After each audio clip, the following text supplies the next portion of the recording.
great. Because for some reason, I have a lack of oxygen today.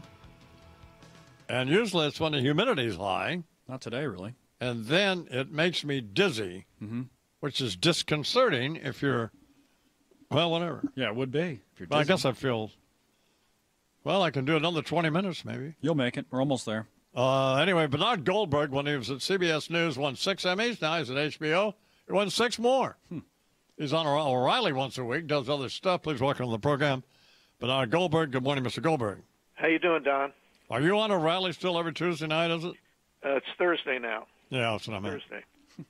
So you said you wanted, we called you to book you, and you told, somebody did, Megan, you wanted to be on today. Why?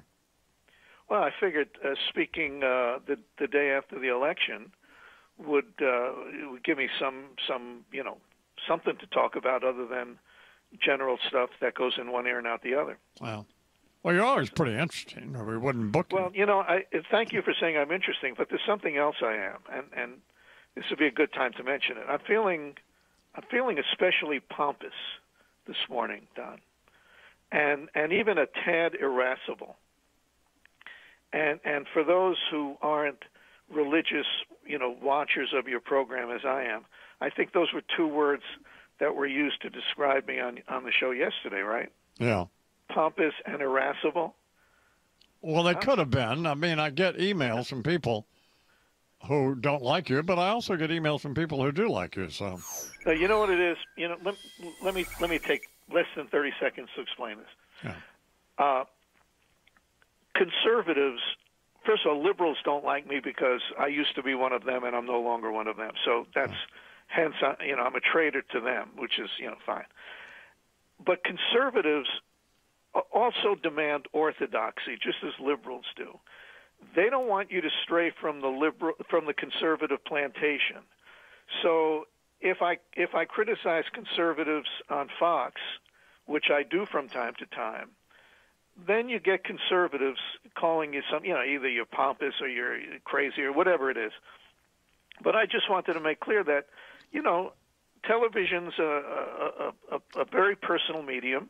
I like some people on Fox. You like other people on Fox. It's reasonable people disagree. But I think that's why people criticize, because you're not agreeing with them and you're not being orthodox enough for the conservatives at Fox. Well, you shouldn't worry about any of it. I mean, God. No, I'm sort of saying it half tongue in cheek. But, okay. So what happened last night? Well, I think, we know what happened in terms of it was a rejection of President Obama. We know that.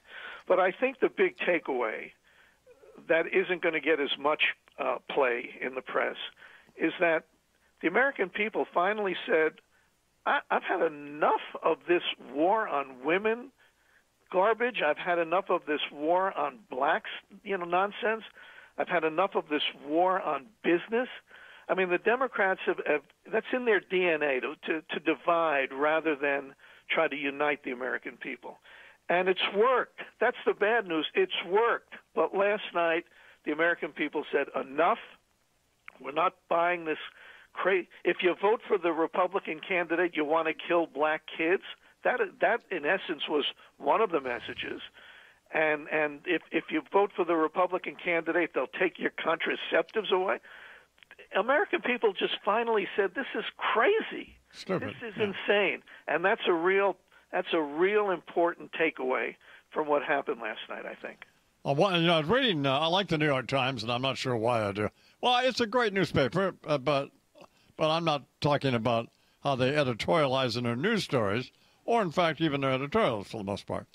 But I just think it's a great newspaper. But you could read it this morning, which I did very early, just the front page, and they had one of those World War III headlines that covered the entire width of the paper, and GOP takeover or whatever. Right. But you could sense, and I'm leading to a question here, you could sense that they were already trying to figure out a way to spin it. And my question for you, do you think the media are going to try to do that?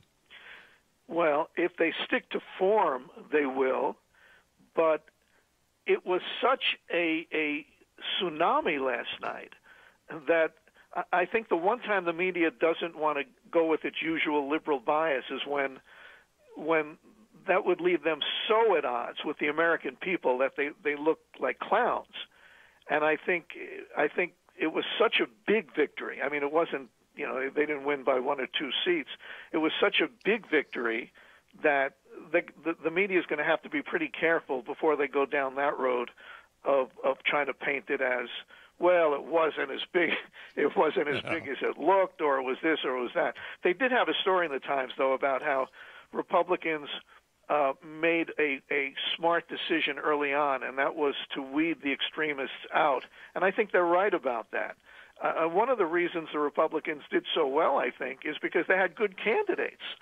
They didn't have anybody talking about legitimate rape. They didn't have anybody saying, I am not a witch. And in the past, those candidates, they blew the elections for Republicans. And they didn't have any of that. So the Times writes about that, and I think they're correct to do that. Talking with Bernard Goldberg here on the Imus in the Morning program. I had Cheryl Atkinson on yesterday. Do you know who she is? I do. Do you know her? And I started reading her book yesterday when it arrived. Yeah. What do you think? I think it's a good book. I think, as you mentioned yesterday, and I thank you for that. I talked about liberal bias in the news in 2001, December of 2001, when my book came out. She's using her examples, and good for her. But here's why the problem is not going away. The problem of bias, you're talking about. Yes, let's say at places like CBS. Sure. Because even if the top guy at CBS News doesn't want any more bias in the news, and I know him, and I know he doesn't want bias in the news. He is really different from the people who preceded him. If you have liberals who let their liberalism infect their journalism in important positions, as executive producers of big programs, the problem isn't going to go away. I mean, Cheryl Atkinson talks about one example where she was doing a story on Solyndra, the solar energy company that went bankrupt after we put in $1 gazillion. And the executive producer of the show, according to Cheryl, says, well, aren't you for green energy? Well, that person shouldn't be in that position. Now, that person was moved out, but she was moved out to a position at 60 Minutes. So here's the only way to solve the problem, the way I see it, and I don't think anybody has the guts to actually do it. If you're a repeat offender in terms of bias, you not only get fired, you don't get pushed up to another job. You not only get fired, but you get fired very publicly. You get fired so that everybody knows why you got fired. And maybe that would send a message to the troops that, I'm serious about this. We're not putting up with this crap anymore. But I don't think that's going to happen. You could do as the public has decided to do with CBS News, and that is not watch them very much. So, now she's charged, too, that somebody mysteriously is hacking her computers, and she thinks it's, at least I inferred from what she said, that she thinks it's some government agency. Do you think that? Well, the short, honest answer is that's the one thing in the book I have no knowledge of. Yeah. But it's the first chapter, and it's like a mystery. It's like a mystery novel. The first chapter. Yeah. It's a page turner, and if that is true, people in important positions in our government need to go to prison. I mean, they need to go to prison, not jail. They need to go up the river if they actually did something like that. And I don't think anybody, the press ought to be looking into, is there some validity to these charges? I mean, I know she's looking into it, but this is a serious accusation. If it's true, this is serious stuff. And where are the Woodwards and Bernsteins? Where are the Woodwards and Bernsteins that ought to be concerned about stuff like this? By the way, where are the Woodwards and Bernsteins on the IRS scandal? Where are the Woodwards and Bernsteins on the Benghazi scandal? On anything. On anything, right. All right. I'm going to leave it there, but thank you. It's always fun to have you on. Thank you very much. I appreciate it. Thanks, Don. Bernard Goldberg here at the IBC1 program. Still probably not too late to go back and read Bias It was the New York Times #1 best-selling book. Which was a really remarkable book. And it confirmed what many people suspected anyway, but didn't have the guts to say. So, and Goldberg took the chance of destroying his life, which fortunately did not happen. And the same can be said for Cheryl Atkinson's book, Stonewalled. And you can go to Amazon this morning and buy that, and let's do that. 11 minutes now till the hour.